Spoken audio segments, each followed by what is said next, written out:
भोजपुरी के सुपरस्टार खेसारी लाल यादव बहुत ही जल्द वायरल गर्ल प्रिया सुहानी के साथ काम करने वाले हैं, क्योंकि दोस्तों खेसारी लाल यादव ने वादा किया था कि हम बहुत ही जल्द वायरल गर्ल प्रिया सुहानी के साथ एक गाना करेंगे, जो कि बहुत ही जल्द दोस्तों बेब म्यूजिक की तरफ से शूट किया जाएगा।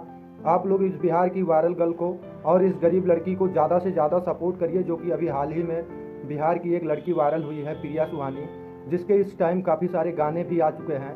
दोस्तों खेसारी लाल यादव ने वीडियो कॉल करके बताया कि हम बहुत ही जल्द तुम्हारे साथ एक गाना करेंगे, जो कि उनके प्रिया सुहानी के गांव में ही शूट किया जाएगा।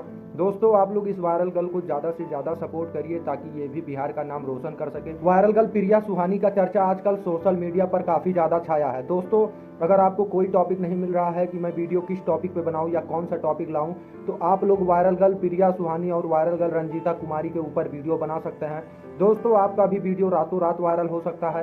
बाकी अगर खेसारी लाल यादव का ये फैसला आप लोगों को अच्छा लगा है तो वीडियो को लाइक करके चैनल को सब्सक्राइब कर दीजिए और वीडियो को ज़्यादा से ज़्यादा शेयर करिए, ताकि प्रिया सुहानी का भी गाना वायरल हो जाए। बाकी दोस्तों आज के लिए इतना ही, फिर मिलते हैं नेक्स्ट वीडियो।